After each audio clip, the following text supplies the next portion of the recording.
ତୋତେ ଗୋଟେ କଥା କହିବି। କହୁନୁ। ଦୁନିଆରେ ସବୁଠୁ ମୂଲ୍ୟବାନ ଜିନିଷ କ'ଣ କହିଲୁ? ମୂଲ୍ୟବାନ ଜିନିଷ ସୁନା, ହୀରା। ହୀରା ସବୁଠାରୁ ମୂଲ୍ୟବାନ ଜିନିଷ। ଜମା ନୁହଁ, ହୀରା ନୁହଁ। ଦୁନିଆରେ ସବୁଠୁ ମୂଲ୍ୟବାନ ଜିନିଷ ହେଉଛି ବିଶ୍ୱାସ। ଗୋଟେ ମଣିଷ ଯାହା ଉପରେ ବିଶ୍ୱାସ କରେ ନା, ତାର ପଦେ ମିଛ କଥା ବି ସେ ମଣିଷକୁ ସତ ଲାଗେ। ଆଉ ସେ ପଦେ ମିଛ କଥାରେ ସାରା ଜୀବନ ସେ ବାଟ ଚାଲେ। ଚାଲ ତତେ ଗୋଟେ ଗପ କହୁଛି। ସେଦିନ ଗୋଟେ ବନ୍ଧୁ ଆଉ ଗୋଟେ ବନ୍ଧୁ ପାଖକୁ ଆସିଥିଲା ସାହାଯ୍ୟ ପାଇଁ। ଆଉ ତାପରେ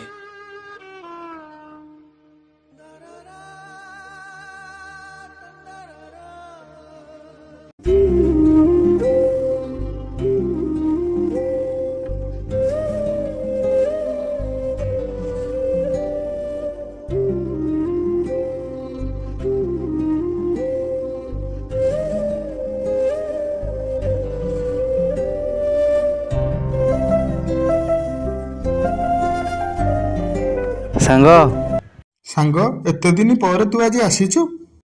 ଏତେ ଦିନ ପରେ ଆମ ଗାଁକୁ ଆସିଛୁ, ତୋର କ'ଣ କାମ ଥିଲା କି? ହଁ ରେ ସାଙ୍ଗ, ଭାବୁଛି ତମ ଗାଁରେ ଗୋଟେ କ୍ଲିନିକ୍ ଖୋଲିବି। ଭଲ ହେଲା ଆଉ। ତୁ ଯଦି ଆମ ଗାଁରେ କ୍ଲିନିଂ କରିବୁ, ଆମ ଗାଁରେ ଯେତେ ରୋଗୀ ସବୁ ତୋ ପାଖରେ ଚିକିତ୍ସା। ତୋ ସାହାଯ୍ୟ ମୋତେ ନିହାତି ଦରକାର।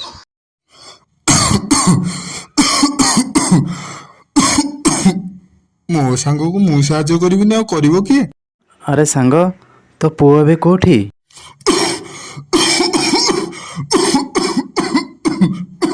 ଆରେ ପୁଅ,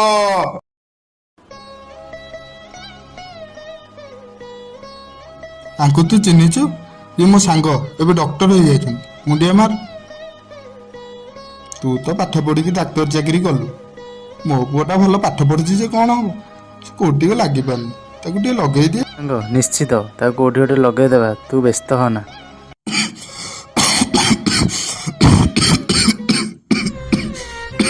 ଆରେ ଏତେ ଜୋରେ ଖାସୁଛୁ କ'ଣ? ତୋର କ'ଣ ହେଇଛି? ଦେହଟା ଟିକେ ଭଲ ନାହିଁ।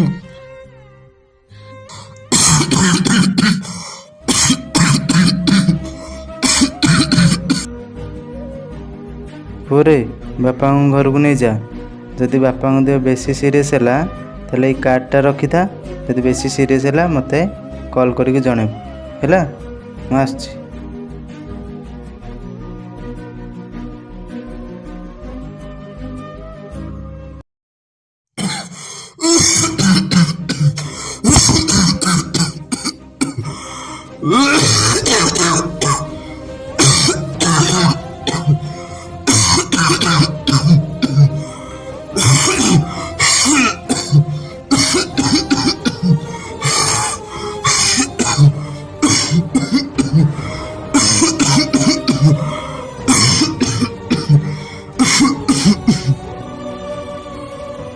ବାପା, ବାପା କ'ଣ ହେଲା?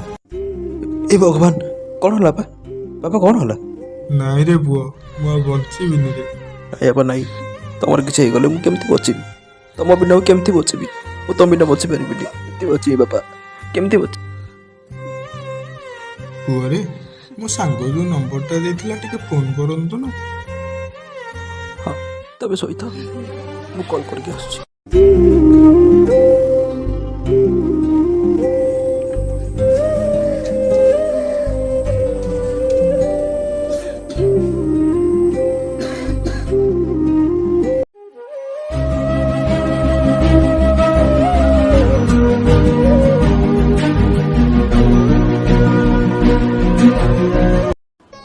ହଁ ପୁଅ, କହୁନୁ।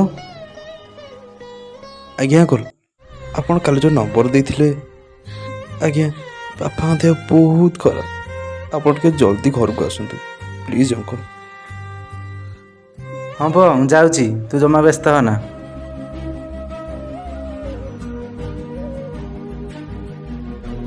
ନମସ୍କାର ଅଙ୍କଲ୍, ଟିକେ ବାପାଙ୍କୁ ଜଲ୍ଦି ଦେଖନ୍ତୁ। ଆଜ୍ଞା ଅଙ୍କଲ୍, ବାପା ଆଜି ଖାସିଲା ବେଳେ ତାଙ୍କ ପାଟିରୁ ବ୍ଲଡ଼ ପଡ଼ିଲା ତ, ସେଥିପାଇଁ ମୁଁ ଆପଣଙ୍କୁ କଲ୍ କଲି। ତୁ ଜମାରୁ ବ୍ୟସ୍ତ ହନା। ବାପାର ବ୍ଲଡ୍ ଟେଷ୍ଟ କରିଦେବା। ବ୍ଲଡ୍ ଟେଷ୍ଟ କଲେ ଜଣାପଡ଼ିବ କ'ଣ ହେଇଛି।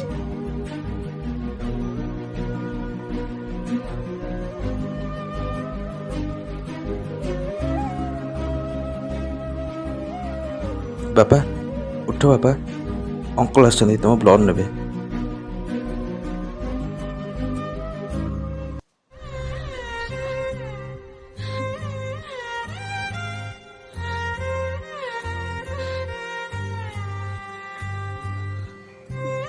ହେ ଭଗବାନ, ଟିଭି ତାହା ବି ପୁଣି ଲାଷ୍ଟ ଷ୍ଟେଜରେ। ଏତେ ବଡ଼ ରୋଗକୁ ନେଇ ସେ ବଞ୍ଚିଛି କେମିତି?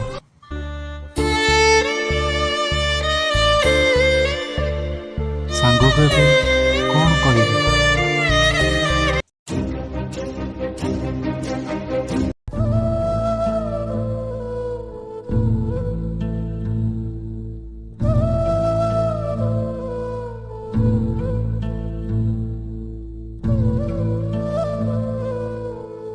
ରାମ, ହେ ରାମ, ଆରେ ମୋ ସାଙ୍ଗର କ'ଣ ହବ?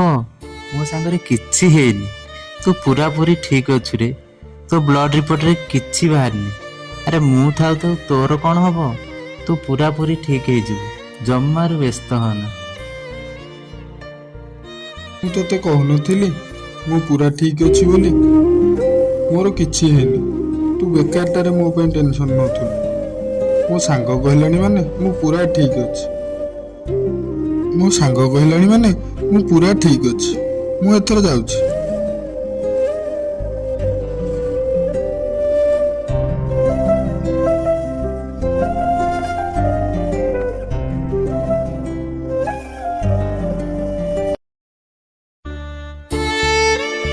ଅଙ୍କଲ, ସତ କହିବି ବାପାଙ୍କର କ'ଣ ହେଇଥିଲା? ନା ରେ, କିଛି ହେଇନି। ମୁଁ ତ ବଡ଼ ଦେଉଳର ଆରାରେ ନୀଳ ଚକ। ସାଙ୍ଗ, ଏତେ ଦିନ ପରେ ଦେହ କେମିତି ଅଛି ଏବେ? ମୋ ଦେହ ଜାଣିଲୁ କି ପୁରା ରେଡି। ସେଇଦିନଠୁ ବ୍ଲଡ୍ ପଡ଼ିନି? ନା, ଆରେ ବାହାରେ କ'ଣ ଠିଆ ହେଲୁ? ଆ ଘରକୁ ଆ। ସାଙ୍ଗ, ତୋ ବ୍ଲଡ୍ ନେବି, ଆଉ ଥରେ ଟେଷ୍ଟ କର। ହଉ, ଯେତେ ବ୍ଲଡ୍ ଦରକାର ତୁ ନିଏ।